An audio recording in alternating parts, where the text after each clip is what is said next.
Hello students, आप कैसे हैं? इस लॉकडाउन में आप घर पर ही रहें, लॉकडाउन के नियमों का पालन करें तथा मस्त रहें, स्वस्थ रहें। मैं जो रे ऑप्टिक्स में आपको पढ़ाया था उसके आगे का टॉपिक कोशिश करूंगा कि वीडियो के माध्यम से आपके निकट पहुंच जाए। तो आइए रे ऑप्टिक्स का अगला जो भाग है, जो टॉपिक है, वह प्रिज्म है। मैं प्रिज्म आज पढ़ा देता हूं आपको। प्रिज्म का परिभाषा खूब ध्यान से सुने आप और याद रखेंगे। वैसा समांगी पारदर्शक माध्यम जो किसी कोण पर झुके हुए कम से कम दो समतल पृष्ठों से घिरा होता है। दो समतल पृष्ठों से घिरा होता है, उसे हम प्रिज्म कहते हैं। प्रिज्म को हम निम्न तरह से दिखा सकते हैं।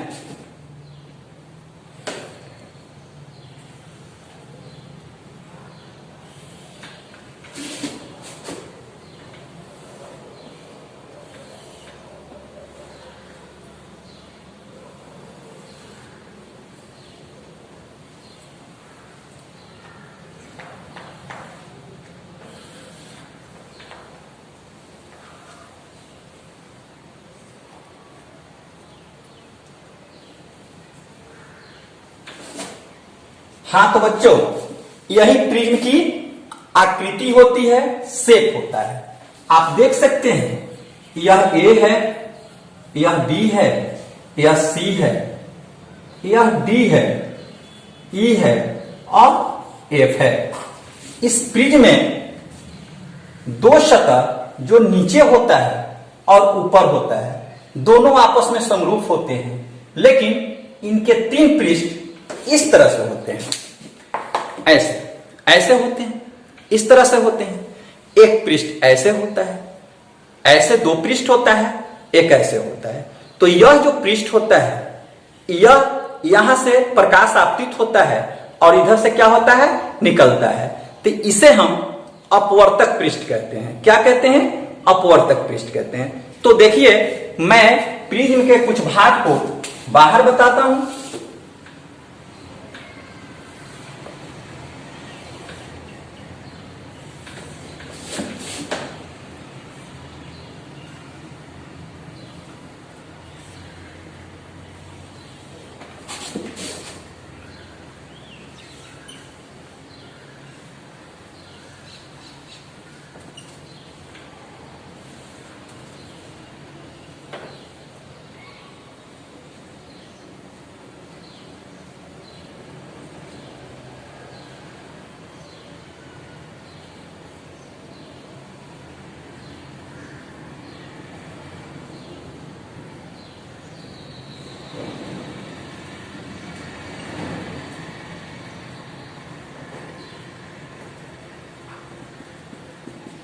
यही प्रिज्म होता है। प्रिज्म का यह जो भाग होता है, इसे हम रिफ्रैक्टिंग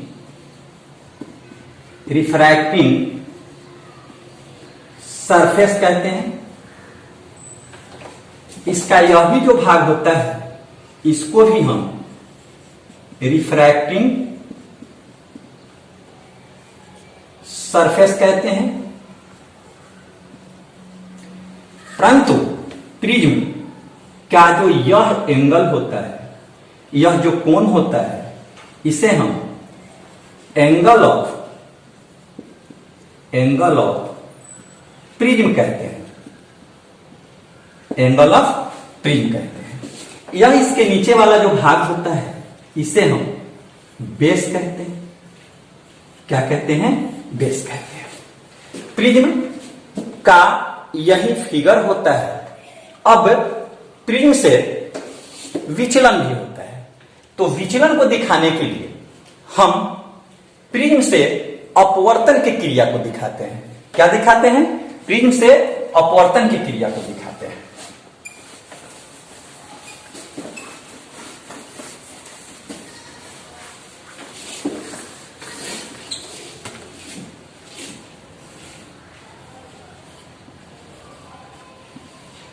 रिफ्रैक्शन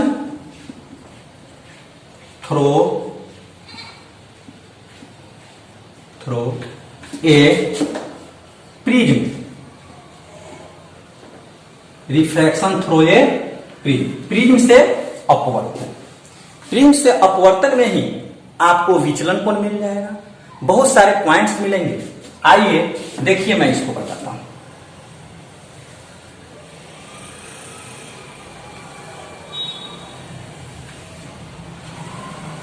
यह एक प्रिज्म हो गया, इस पर एक किरण को आपतित करते हैं, ऐसे यह आपतित किरण हो गया।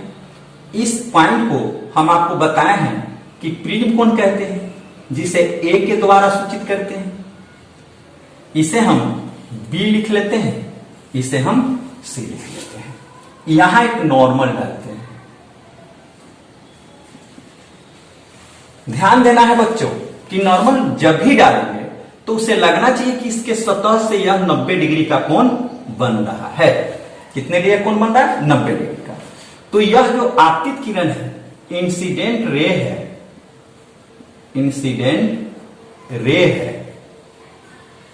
यह इंसिडेंट रे नॉर्मल के साथ जो एंगल बनाएगा उसे हम आपतन कोण कहते हैं, एंगल ऑफ इंसिडेंट कहते हैं। इसे आई के द्वारा डिनोट करते हैं। किस चीज से डिनोट करते हैं? आई के द्वारा डिनोट करते हैं।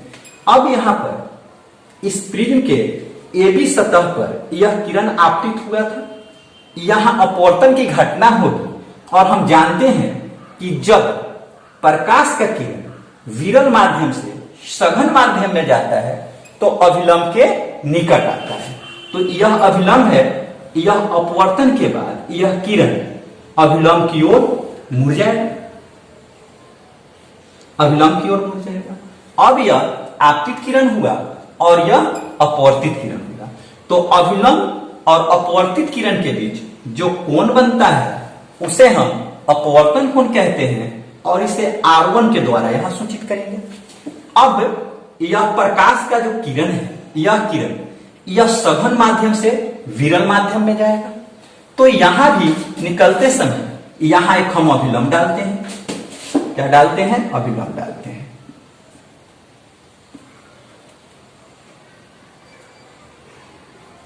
यह अभिलंब हो गया, इसको हम एन डैश से डिनोट कर देते हैं। अब यह जब किरण सघन माध्यम से विरल माध्यम में जा रहा है तो निश्चित रूप से यह अभिलंब से दूर हटेगा, तो यह ऐसे आ जाता है। अब यह क्या होता है? प्रिज्म से बाहर निकलता है, इसलिए इस किरण को हम निर्गत किरण कहते हैं। इंग्लिश में इसे हम इमर्जेंट रे कहते हैं।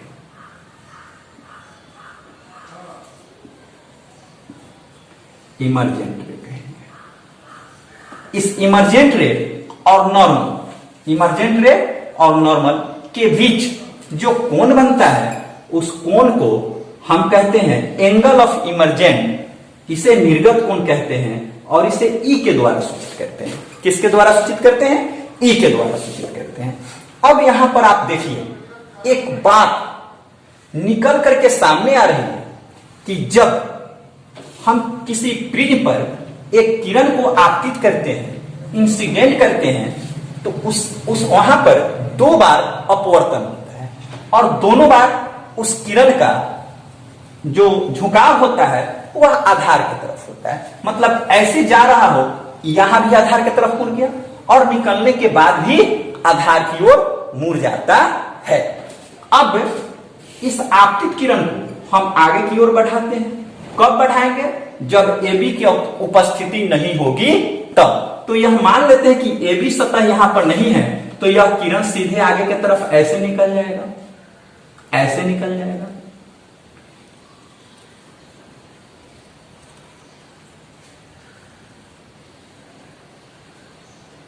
यह किरण ऐसे निकल जाएगा और इस निर्गत किरण को जब हम पीछे की ओर बढ़ाते हैं तो यह यहां आकर के मिलता है। तो अब देखिए, आप खूब ध्यान से देखेंगे, आप मन से देखेंगे, यह आप समझ जाएंगे। तो यह आपतित किरण को हमने क्या किया? आगे की ओर बढ़ाया। निर्गत किरण को क्या किया? पीछे की ओर बढ़ाया। तो यह दोनों किरण एक बिंदु पर मिलता है। जिस बिंदु पर मिलता है वहां पर एक कोण का निर्माण करता है। किस चीज का निर्माण करता है? एक कोण का निर्माण करता है। इसी कोण को हम कहते हैं विचलन कोण। क्या कहते हैं? विचलन कोण कहते हैं। और इसे हम यहां डेल्टा के द्वारा सूचित करते हैं। किसे सूचित करते हैं? डेल्टा के द्वारा सूचित करते हैं। तो फिर से सुनिए, प्रिज्म पर आपतित किरण को आगे की ओर बढ़ाते हैं और निर्गत किरण को पीछे की तरफ बढ़ाते हैं, तो दोनों एक कोण का निर्माण करता है। उस कोण को हम विचलन कोण कहते हैं, एंगल ऑफ डिविएशन कहते हैं। इसे हम डेल्टा के द्वारा सूचित करते हैं। तो देखिए, यह आपतित किरण से जो यहां अपवर्तन हुआ, यह जो कोण बना, इसे हम R1 से सूचित करेंगे और इस कोण को हम R2 से सूचित करेंगे। यहां आप देखेंगे कि यह आपतित किरण है, तो यहां पर भी डिविएशन हो रहा है, यहां पर भी विचलन हो रहा है। किसके कारण? AB सतह के कारण। तो इसको हम डेल्टा लिख लेते हैं, डेल्टा 1 लिख लेते हैं। अब देखिए, यह जो प्रिज्म है, इस पर किरण इधर से भी आपतित कर सकते हैं और इधर से भी आपतित कर सकते हैं, दोनों तरफ से आपतित कर सकते हैं। तो अगर यह किरण इधर से आपतित होता है तो इस पॉइंट पर भी विचलन होता है, तो इसे हम किस चीज से डिनोट कर देते हैं? डेल्टा 2 से डिनोट करते हैं। इस कोण को किस से डिनोट करते हैं? डेल्टा 2 से डिनोट करते हैं। इस बिंदु को हम क्या करते हैं? O लिख लेते हैं। इस बिंदु को हम O डैश लिख लेते हैं। यहां यह जो इंसिडेंट रे है, इसको D लिखते हैं, इसको हम यहां E लिखते हैं, यहां F लिख लेते हैं, यहां G हम लिख लेते हैं। तो देखिए बच्चों, यह फिगर आपको समझ में आ गया हो। यहां जो रे है उसे मैं दिखा देता हूं। यह DE जो रे है, इसको हम इंसिडेंट रे कहेंगे, जो लिखा हुआ है इंसिडेंट रे कहेंगे। यह जो है, यह E और F, इसको हम लोग रिफ्रैक्टेड रे कहेंगे। यह जो बाहर निकला, इसे हम FG को हम इमर्जेंट रे कहेंगे, इमर्जेंट रे कहेंगे। यह जो यहां एंगल बन रहा है डेल्टा, इसको हम एंगल ऑफ डिविएशन कहेंगे। यह जो E है, इसे हम एंगल ऑफ इमर्जेंट कहेंगे।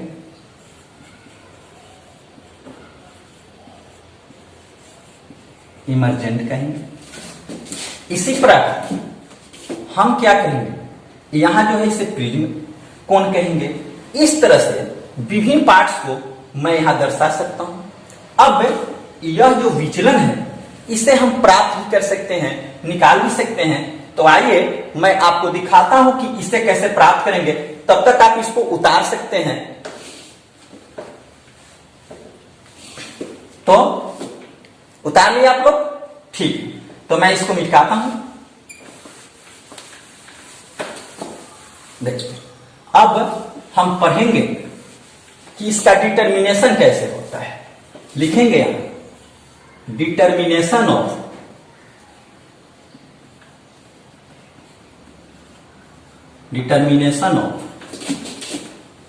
Angle of deviation.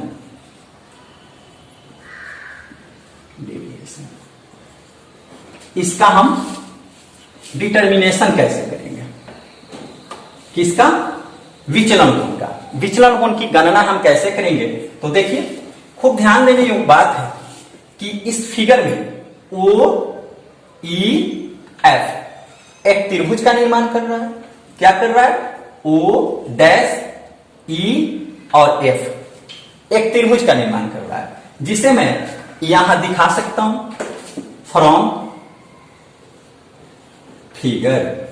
इस फिगर खूब मन से देखेंगे बुआ। यह जो होता है, यह त्रिभुज जो बनेगा, ऐसे बन रहा है, ऐसे बन रहा ऐसे बन रहा है, यही बन रहा है। यह जो है यह आपका डेल्टा है, यह जो एंगल है यह डेल्टा 1 है, यह जो है यह डेल्टा 2 है। यह जो पॉइंट है इसे O डैश लिखते हैं, यह जो है इसको E लिखते हैं, और इसको क्या है A है। तो आप जरा देखिए इस त्रिभुज में थोड़ा सा ज्यामिति का यहां उपयोग करना होगा। यह डेल्टा इन दोनों कोणों के योगफल के बराबर होता है। तो हम यहां लिख सकते हैं इस त्रिभुज से delta equal to delta 1 plus delta 2 लिख सकते हैं। सभी बच्चे ध्यान से समझ रहे हैं इसको कि यह डेल्टा मतलब किसी त्रिभुज का बाह्य कोण दो अंतः कोणों के योगफल के बराबर होता है, इसलिए डेल्टा बराबर इससे डेल्टा 1 और डेल्टा 2 लिख सकते हैं। अब यहां ध्यान देना है, थोड़ा ध्यान दीजिए कि यह डेल्टा 1 हमको निकालना है। तो आप जानते हैं कि यह कोण और यह टोटल कोण, यह जो कोण बन रहा है यह कोण दोनों आपस में क्या होगा, बराबर होगा। बराबर होगा तो यह डेल्टा 1 को हमको निकालना है। तो हम क्या करेंगे, ई में से हम क्या करेंगे, आई में से R1 को घटा देंगे। किस में से घटाएंगे, आई में से R1 को घटा देंगे। जैसे देखिए यहां मैं इसको बता देता हूं, यह ऐसे बन रहा है, ऐसे बन रहा है। तो यह जो एंगल है यह I है, यहां जो बन रहा है यह आपका R1 है, यह जो बन रहा है यह डेल्टा 1 है। तो आप जानते हैं कि यह एंगल और यह एंगल आपका क्या होता है, बराबर होता है। तो यहां से हम क्या करेंगे, डेल्टा 1 निकालेंगे तो ये लिखेंगे I माइनस R1। क्या लिखेंगे, I माइनस R1। तो इसके बदले हम यहां लिख सकते हैं I माइनस R1 और यहां मैं प्लस कर दे रहा हूं। अब देखिए खूब मन से, यह D2 हमको निकालना था, D2 यहां है, इस बिंदु पर D2 है। तो सेम इसी तरह से D2 को जब निकालेंगे तो यह जो एंगल है E में से हम किसको घटा देंगे, R2 को घटा देंगे। E में से किसको घटा देंगे, R2 को घटा देंगे। तो यहां हम लिखेंगे पुनः यह हो जाएगा E माइनस R2।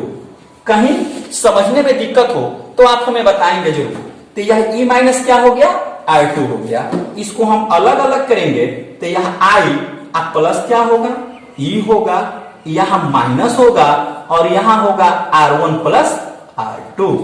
अब यह डेल्टा इक्वल टू हुआ, इसे हम इक्वेशन 1 मान लेंगे। क्या मान लेंगे, 1 मान लेंगे। खूब ध्यान से देखेंगे, यहां तक हम पहुंच गए हैं। अब देखिए यह त्रिभुज किससे हमको मिला, O डैश E और F से। अब इसमें ध्यान से देखें आप कि यह A E O F एक चतुर्भुज का निर्माण कर रहा है। A E O F एक चतुर्भुज का निर्माण कर रहा है। तो इसी फिगर में हम यहां लिखते हैं इन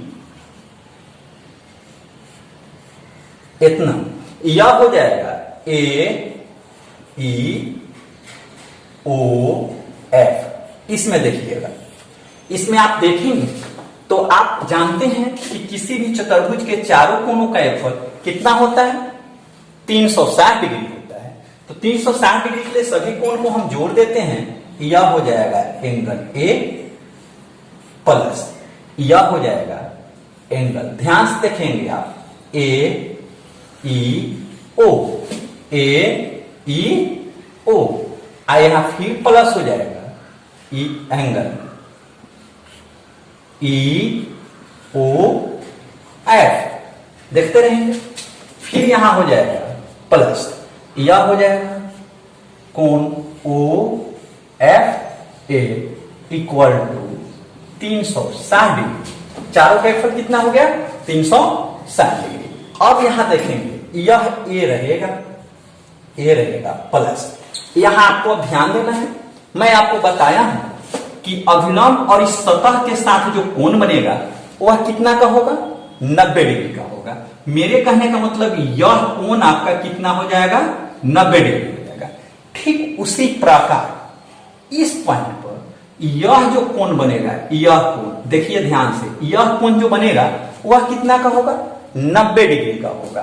तो हम यहां क्या करते हैं, देखिए इसको हम क्या करते हैं, लिख लेते हैं 90 डिग्री प्लस, यहां क्या करते हैं, यह कोण ई ओ एफ रहने देते हैं, प्लस यहां यह भी क्या हो जाएगा 90 डिग्री हो जाएगा, इक्वल टू यह 360 डिग्री हो गया। मन से देखते रहेंगे आप, ये दोनों को हम क्या करेंगे जोड़ देंगे, तो यह कोण हो जाएगा ए प्लस 180 डिग्री प्लस कोण E O F equal to हो जाएगा 360 डिग्री। इसे हम इधर ला सकते हैं, क्या कर सकते हैं, इधर ला देंगे। तो इधर ला देंगे तो इसमें से इसको हम क्या करेंगे, घटा देंगे। देखिए इधर ला देंगे तो यह हो जाएगा होगा, देखिए इसको हम इधर ला देते हैं तो यह हो जाएगा, और देखेंगे आप यह हो जाएगा कोण ए प्लस कोण, ध्यान से देखेंगे ई ओ एफ इक्वल टू हो जाएगा 360 डिग्री माइनस 180 डिग्री, मतलब यह हो गया कोण ए प्लस यह हो जाएगा कोण E O F equal to 180 degree. इसे हम क्या करेंगे इक्वेशन, अब यहां नाउ ट्रायंगल, देखिएगा यह ट्रायंगल जो है in triangle E O F हम जानते हैं कि त्रिभुज के तीनों कोणों का योगफल, त्रिभुज के तीनों कोणों का योगफल 180 डिग्री होता है। कितना होता है 180 डिग्री। तो इसको हम लिख सकते हैं यहां R1 प्लस लिख सकते हैं R2, कोण R1 प्लस कोण R2 प्लस कोण, यहां देखेंगे आप लिखेंगे E O F equal to 180 degree, क्या लिखेंगे 180 डिग्री। इसे हम क्या करेंगे इक्वेशन 3 मान लेंगे। अब आप देखिए यहां इक्वेशन 2 और 3, इसमें RHS 180 डिग्री है तो यह दोनों बराबर है, तो यहां यह दोनों क्या होगा बराबर होगा। तो यहां हम लिख सकते हैं from equation 2 and 3 we get, खूब ध्यान से देखेंगे, इसको हम इतना लिख सकते हैं। अब क्या करेंगे, यह इसको और इसको हम बराबर कर देंगे तो यहां हो जाएगा कोण ए प्लस कोण E O F equal to हो जाएगा यहां कोण R1 प्लस हो जाएगा R2 प्लस कोण ई ओ एफ, यह और यह क्या होगा कट जाएगा, यह हो जाएगा कोण ए इक्वल टू कोण R1 प्लस R2 होगा, कोण R2 होगा, कोण R2 होगा। यहां हम इसको लिख सकते हैं, इसलिए A बराबर R1 प्लस R2, यह हो गया A बराबर R1 प्लस R2। क्या हो गया A बराबर R1 प्लस R2। अब देखिए यह A के वैल्यू को, A क्या है प्रिज्म कोण है, इस A के वैल्यू को हम समीकरण 1 में रख देंगे। कहां रख देंगे, समीकरण 1 में रख देंगे। तो देखिए इसमें कुछ ज्यादा है नहीं, हम लोग सबसे पहले क्या करेंगे इस त्रिभुज को लेंगे, उसके बाद में क्या करेंगे टोटल चतुर्भुज को लेंगे, फिर इस त्रिभुज को लेंगे और सबके मान को गणना करते हुए हमें क्या होगा A का वैल्यू आ जाएगा। A के वैल्यू को हम कहां पुट कर देंगे, इक्वेशन 1 में हम लोग पुट कर देंगे। कहां पुट कर देंगे, इक्वेशन 1 में कर देंगे। देखिए यहां लिख लेते हैं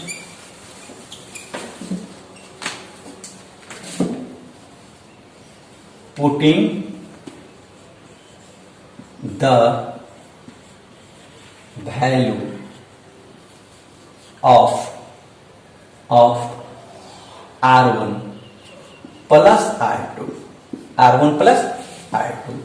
इन इक्वेशन 1 वी गेट, हम पाते हैं इक्वेशन 1 में जब रखेंगे तो यह क्या हो जाएगा। देखिए यहां इक्वेशन 1 यही है, यहां हम इसका वैल्यू रख देंगे तो यह हो जाएगा delta equal to I plus E, यहां हो जाएगा माइनस यह हो जाएगा R1 प्लस हो जाएगा R2। यहां जब वैल्यू रखेंगे तो यह हो जाएगा delta equal to I plus E और यह माइनस हो जाएगा A। हम इससे क्या कर सकते हैं कैलकुलेशन के द्वारा, इसे इतना भी लिख सकते हैं delta plus A equal to, यह लिख सकते हैं E प्लस, या यह लिख सकते हैं I प्लस E। यही हमको यह समीकरण प्राप्त होता है। ऐसे इसे हम विचलन कोण का समीकरण कर सकते हैं। लेकिन जब इसको यहां लाते हैं तो एक चीज निकल करके सामने आता है। क्या आता है तो देखिए, हम कह सकते हैं कि प्रिज्म से उत्पन्न विचलन, प्रिज्म से उत्पन्न विचलन और प्रिज्म कोण का योगफल आपतन कोण और निर्गत कोण के योगफल के बराबर होता है। यह यहां पर समाप्त होता है। फिर हम आपको अगले क्लास में